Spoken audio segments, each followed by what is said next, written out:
The 309th AMARG stores the world's largest collection of military aircraft here in the Arizona desert.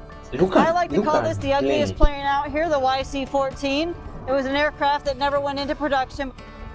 800 mechanics work nonstop, reclaiming critical parts and regenerating aircraft so they can go back into service. I can't just pull over an airplane like you can a car, and we have to make sure that these aircraft are safe to fly. Our goal is not to be like a cemetery for the aircraft. That's Colonel Boneyard. She's served 25 years as a U.S. Air Force aircraft maintenance officer. As a commander here, I am in charge of the whole operation. The assets stored here are worth somewhere between $34 and $35 billion. If you were What? $85 billion. $35 billion for those jets. Yeah, Jesus. 35. Oh Oh my God. Somebody recommended this You video, do right? this one. and I wasn't expecting this. Somebody said that this they call it what? Aircraft. Is it Boneyard? Yeah, Boneyard, Arizona. And I was not expecting this. I saw on the thumbnail, I just because most of the time I like to just download the video, right, and keep it so that when you come around, I impress you with it. And now I'm happy you're getting impressed. Not impress me. I was only impressed. Now you're getting impressed. And now I am the one impressing you. All right, I agree. All right. And no, we cannot say more than what we already know. Guys, please, thank you for being here. We cannot ask more from you. Just do what you feel comfortable with doing on this channel, apart from leaving the video unwatched. Okay. Watch the ads too that help us so we can be able to get a mic. So we're using this and the audio quality is not that great, but we're grateful. Not too much introduction. Subscribe, please. Let's go. trying to replace them all. It's a big number. She took us inside this massive facility to see how these military planes get a second chance at life. AMARG got its start back in 1946. After World War II, the Army needed a place to store old planes. They chose Davis-Monthan Air Force Base, here in Tucson. With nearly 2,000 football fields worth of open desert, there was plenty of space. We're known worldwide as the Boneyard. Our guys take pride in being Boneyard Wranglers. Arizona has the perfect weather for storing these assets. It's hot, there's little rainfall, no humidity, and the soil, It's as hard as concrete. so planes won't sink. The dryness as well as the lack of acidity in the soil prevent corrosion on the assets. Aircraft come here from the Department of Defense, military, other government agencies, and foreign allies. We have about 3,100 airplanes. The planes are mostly military. They come from the Air Force, the Navy, the Army, and the Marines. like a We have over city. 80 different types of airplanes here. Planes and helicopters arrive and are lined up in sections. So we're driving down Display Row here, or Celebrity Row as some people call it. We do have a sense of humor here. That's our stealth aircraft, which is actually just Wonder Woman's jet. The LC-130s have skis along with their landing gear so they can land down in Antarctica and support the National Science Foundation all across that continent.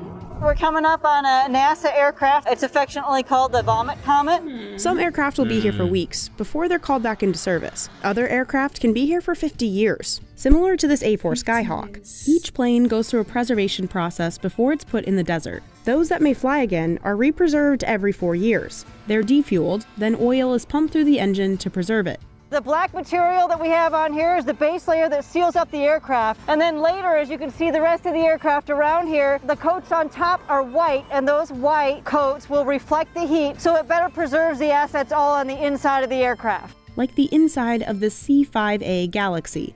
Inside of the C-5, it's the largest cargo aircraft in the Air Force inventory. I have deployed on these. One of 6 deployments Colonel Barnard's had to Afghanistan, New Zealand, and Antarctica. And we can fit 3 HH-60 helicopters and a lot of our equipment that we need, as well as all our maintainers. We have just over 60 of them here. And every 60 C5 Galaxies. 60. C5 Galaxy. Yeah. C stand for what? Cargo. Yeah, cargo. Yeah. Yeah, I'm getting it. Yeah. Great. I'm like teaching you, but I also learned. So Well, yeah, of course, you're using me to learn. yeah. So you have the C5 Galaxy, and there's 60 of them there. 60. Apparently, these people are not having enough. Okay, they're not having enough of themselves. They want to have everything. Once you think that you have seen enough, there's always a video that comes up to question everything that you know. Yeah. Like seriously, since we started this reaction, I've seen just literally a lot. Yeah, and everything is Hey. new and more dramatic. Surprising, like wow.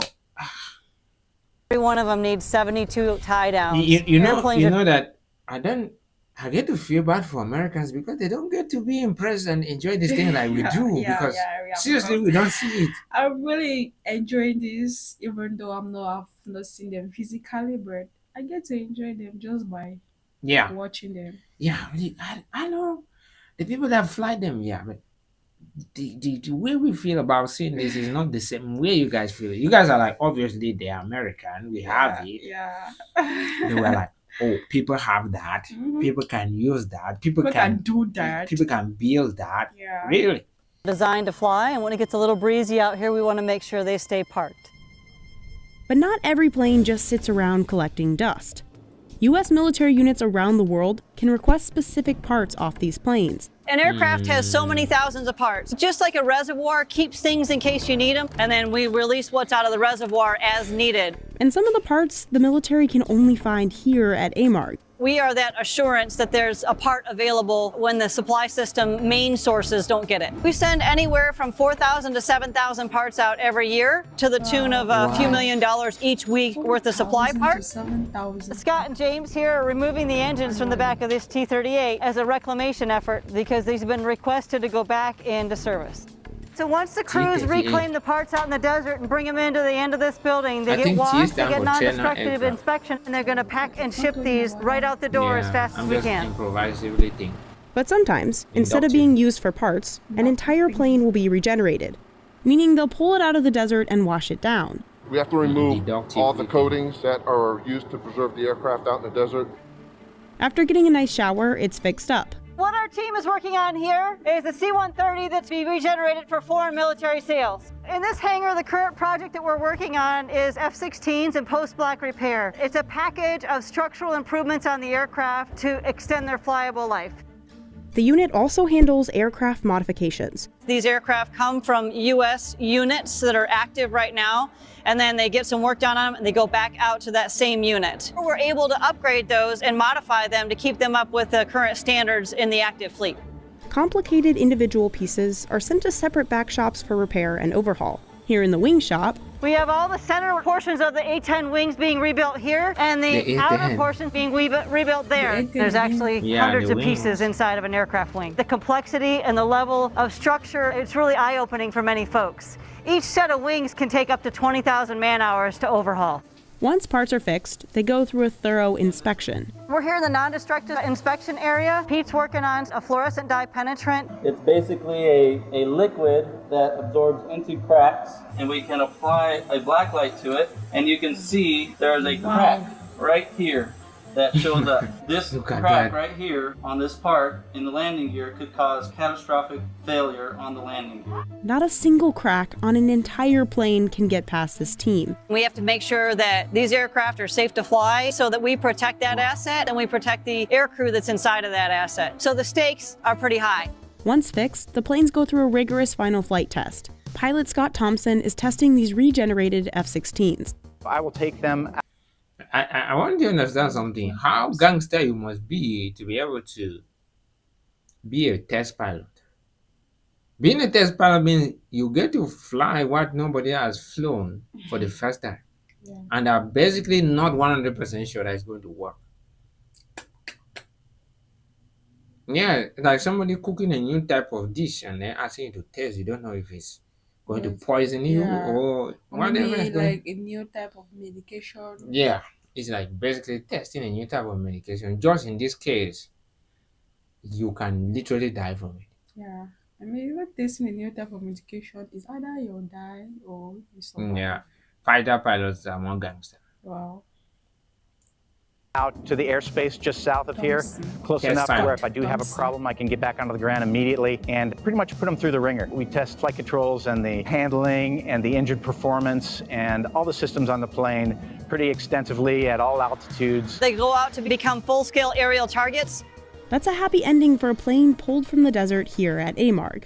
But for other aircraft, this is the end of the line. The planes marked with a big D go through pre-demilitarization and then are destroyed by a third-party contractor. So these are guys that work the demil and they prepare aircraft for disposal. Well, and I will get out of the way of the crowbar. I'm pretty good at destruction too, but you guys are being super careful about it, which you should be. Planes are demolished for good reason. We'll make sure everything's accounted for and that the materials and the technology don't fall into the wrong hands.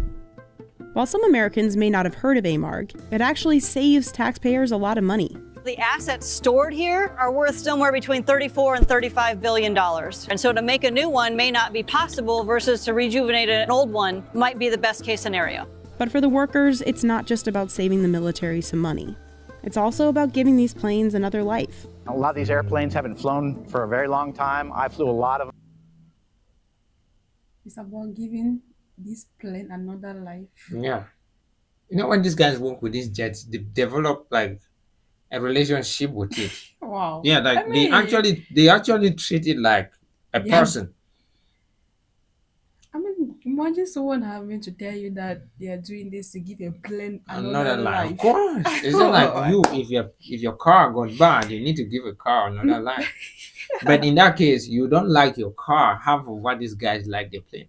Like if you're big enough in the Air Force, you'll be able to name your jet to whatever you like. You can give it a nickname, maybe your wife's name, your husband's name, Okay. whoever that inspires you, you give that jet a name.